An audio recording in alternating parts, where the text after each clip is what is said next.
il est important de faire de Dieu votre Dieu.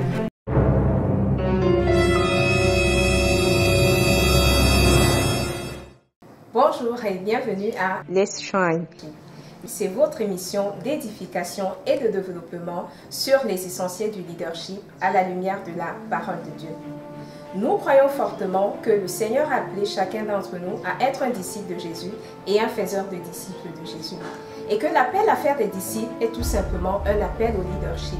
L'appel à être un leader comme Jésus et un faiseur de leader semblable à Jésus.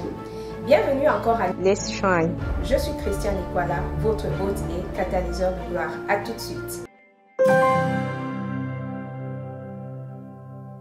Aujourd'hui, le Seigneur a mis dans notre cœur un sujet intéressant, un sujet que nous savons va fortement vous bénir.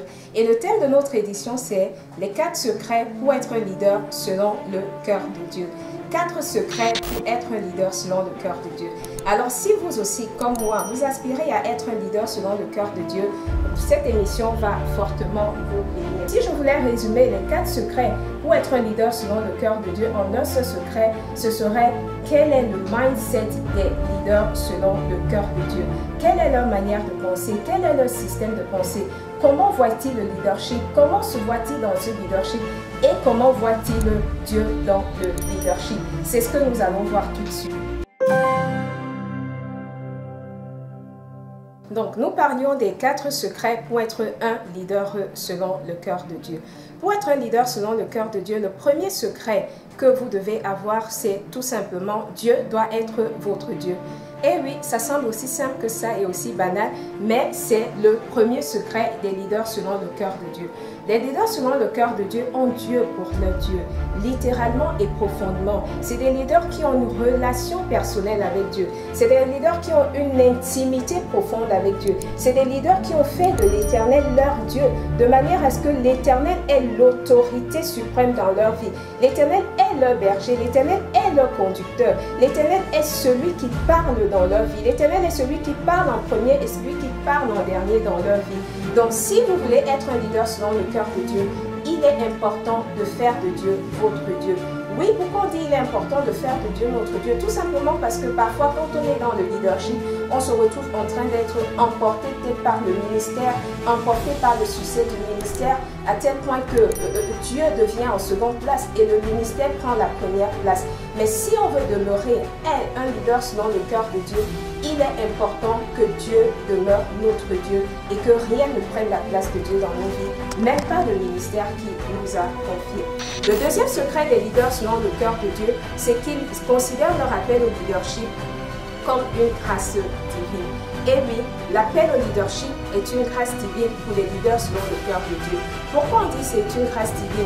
C'est vrai que quand Dieu nous appelle au leadership, parce qu'il y a un certain nombre de qualités qu'il a déjà déposées en nous, qui l'intéressent et qu'il va utiliser. Il y a un certain nombre de compétences que nous avons et que nous développons même au fur et à mesure que nous grandissons pour avoir un meilleur leadership.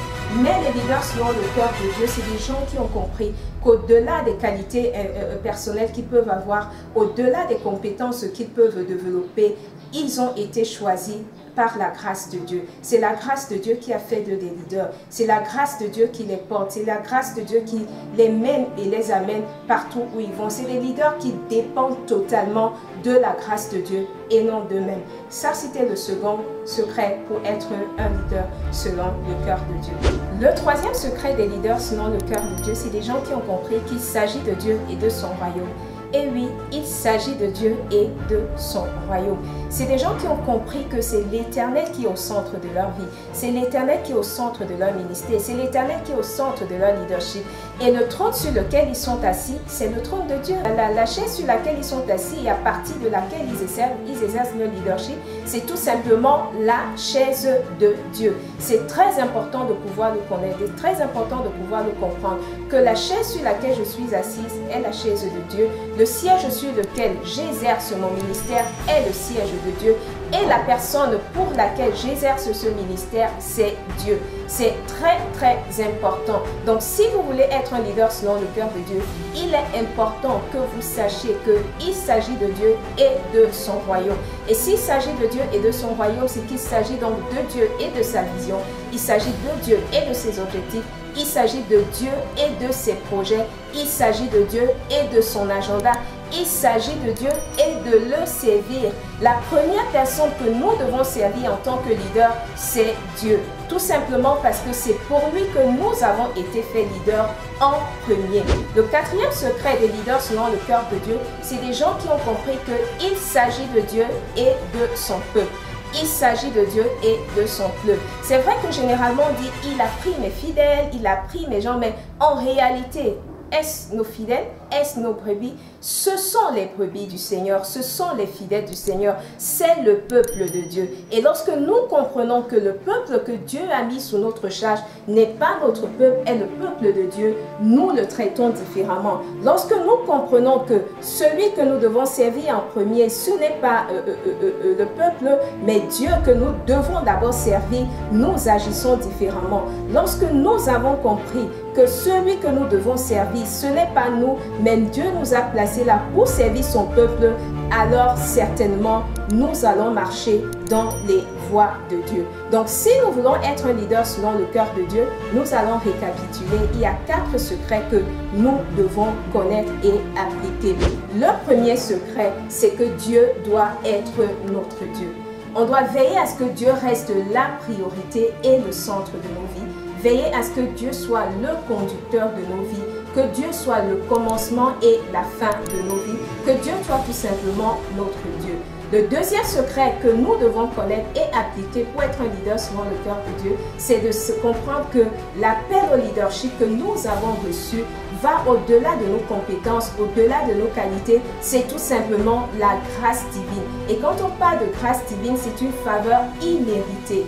Dieu nous a choisis et nous a fait la faveur de nous placer à la tête d'une organisation, de nous placer dans une famille, de nous placer là où il nous a placés afin que nous soyons leaders. Le troisième secret, c'est de comprendre qu'il s'agit de Dieu et de son royaume. C'est pour Dieu que nous sommes leaders, c'est pour Dieu que nous avons été faits leaders et c'est Dieu que nous devons servir en premier. Et le quatrième secret, c'est tout simplement de savoir qu'il s'agit de Dieu et de son peuple. Il s'agit de Dieu et de son peuple et Dieu nous a appelés à être des serviteurs. On a souvent entendu que David était un homme selon le cœur de Dieu, mais aujourd'hui nous pouvons même dire aussi qu'il n'était pas seulement un homme selon le cœur de Dieu, mais il était aussi un leader selon le cœur de Dieu parce que c'était quelqu'un qui avait compris ces 4 principes et qui marchait par ces 4 principes. David avait compris que Dieu était son Dieu. C'est pourquoi, avant d'aller en guerre, chaque fois il allait toujours vers Dieu pour demander est-ce que je dois y aller ou je ne dois pas aller. Il avait fait de Dieu son conducteur. La deuxième chose, c'est que David avait pleinement compris que c'était par la grâce de Dieu qu'il s'était retrouvé roi. Il avait compris que ce n'était pas à cause de ses multiples victoires, ce n'était pas parce qu'il était un vaillant guerrier, mais c'est parce que l'Éternel avait tout simplement décidé de faire grâce à sa famille. Il y a le texte où il dit, c'est la maison de la maison de mon père, qui sommes-nous ou alors qui suis-je pour que tu m'aies choisi roi, pour que tu m'aies choisi, pas seulement moi, mais que tu aies décidé de choisir aussi mes enfants après moi. Et le troisième secret que David avait compris et qu'il appliquait, il avait compris qu'il s'agissait de Dieu et de son royaume. Qu'il s'agissait de Dieu et de son royaume. Et il avait compris qu'il s'agissait de Dieu et du peuple de Dieu. Je servis Dieu et servis le peuple de Dieu.